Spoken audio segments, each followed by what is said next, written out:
So while we're on the topic of microphones, since the last video I talked about the Comica V30 Pro, which is a great microphone, and if you haven't seen that video, go ahead and check that one out for some other examples. But Comica, like I said in that video, comes with a few different options of really good microphones, but there's different use cases and some might be better for you than others. So let's do a little bit of a comparison. I think these are the two that you'd probably want to go between. I talked about the Comica V30 Lite before, but it offers a lot that this one does, but this one might even be a little bit better, and it's even smaller. So I think it's a couple bucks more, but anyway, I think in the end it might come down to these two when it comes to Comica. So which one's better for you? Let's state some of the obvious here. Let me drop these boxes. Size.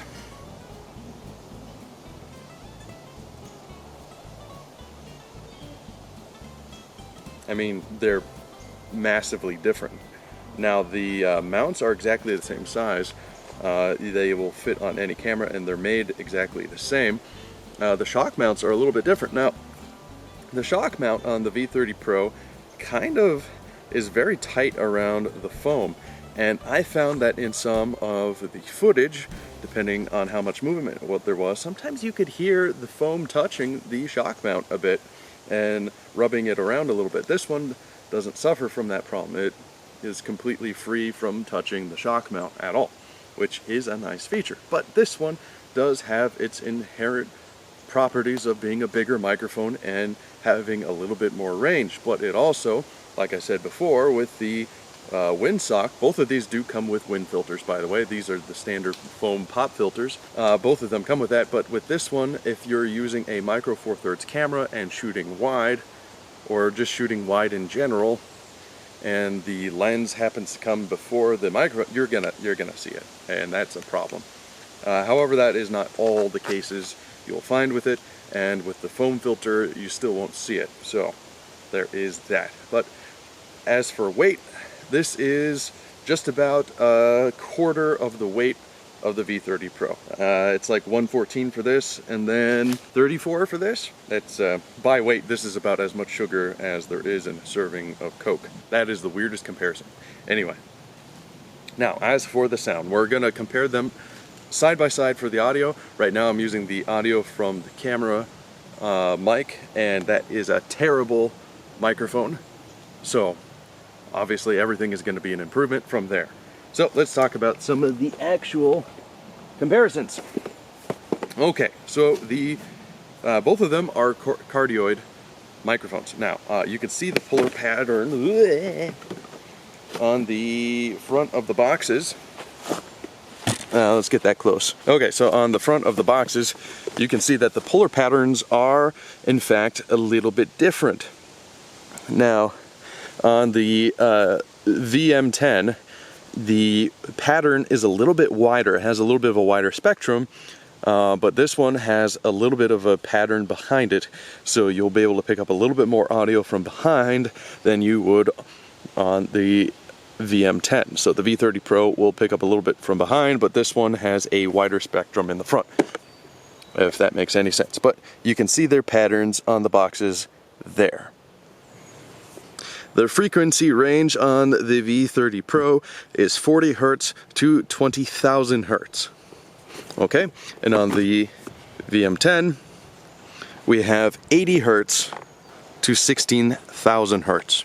A little bit more range on the V30 Pro, as you should probably expect for paying a little bit more and for it being an actual powered microphone.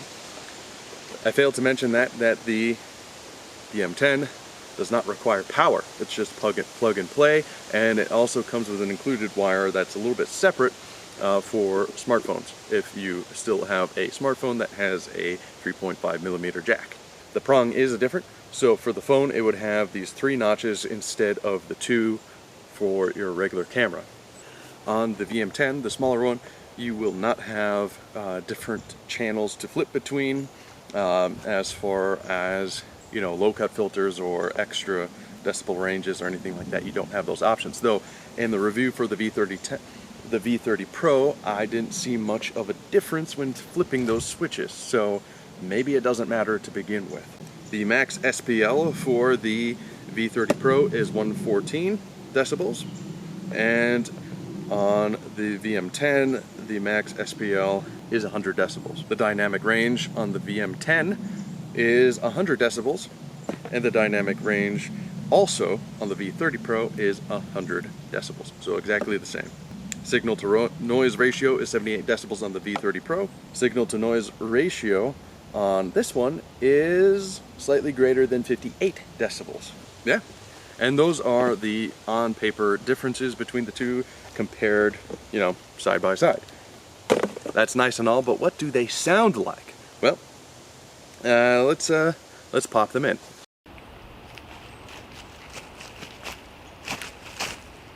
Okay, so the V30 Pro is plugged in, and it should sound pretty decent. And I'm about 4 feet away from the camera, and it should sound pretty good. Now, I'm gonna try a few different scenarios to compare them and make it as identical as possible. So, as I said, 4 feet away.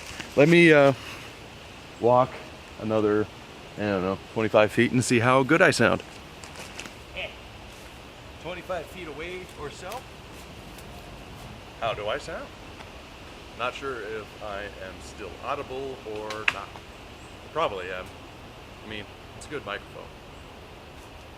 So let's make our way back. I'm also curious on how much, you know, isolation there's going to be. The V30 Pro was excellent with vocals in my previous tests. So let's see if that holds up. Now I'm going to walk behind it, as we said that the polar patterns weren't as wide as the VM10, whereas you could hear directly behind the mic and it should sound a little bit better than the other mic. So we'll see if there's some weight to that. Okay, so now I'm using the VM10. Same distance as the start from the V30 Pro. And now you should start to hear at least some sort of difference in the audio. And well, now we can compare which one you like better. So again, I'm about 4 feet away. To be fair, it has gotten a little bit windier than in the previous test, so I might wait that out a minute. Okay, the wind has died down a little bit. I didn't put the wind socks on these because I didn't think it would be as windy in the woods, but I was mistaken. Creepy thing about the woods is sometimes you hear sounds and you're like, who's looking at me? Alright, so we're gonna do the same thing. I'm gonna walk over there and see how well this thing picks me up. Okay, so I'm about 25 feet away or so, and let's see how good I sound in comparison to the V30 Pro. Now I'm gonna walk back and see if that was comparable at all. Now remember, this thing should be able to pick up sound a little bit better from the sides than the V30 Pro, so we're going to test that. Going to go to the sides. I don't know how well I sound, but now we're going to go to the back of the microphone and see if that sounds okay. It probably does. I mean, I'm right next to the microphone. But I'm testing the field of polar pattern frequency range. You know what I'm talking about. Alright, so another test and another thing that's important with shotgun microphones is a lot of people use them as a vlogging style microphone. So the advantages of a light one, a smaller one, is that it's not going to be as offensive and sticking into your face as much. Now, another thing that I can see as an advantage to the smaller microphone is the fact that since the shock mount I just feel is going to be more useful, since it's not going to be rubbing against the foam as much, you probably will have less self noise with it. You know, less rattles, less shake, all that kind of thing.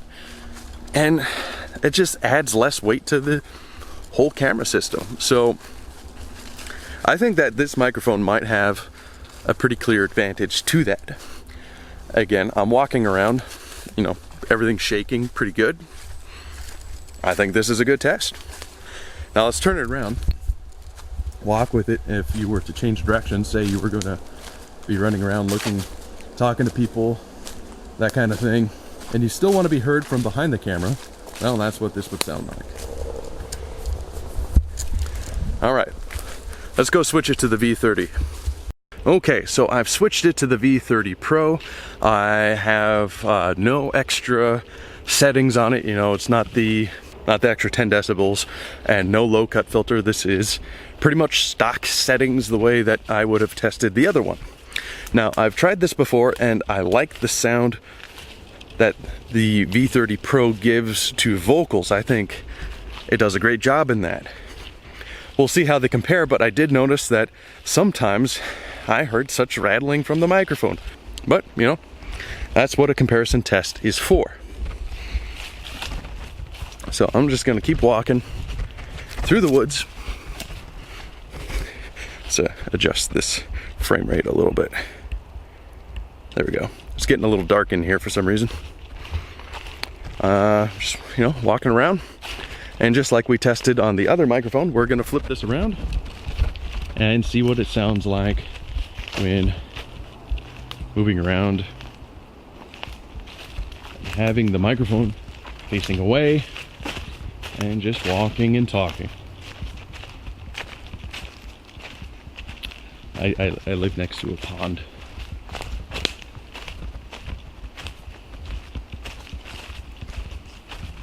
Wasn't joking in the introduction to my new home that I live in the woods now. Really do, so you might see more out here.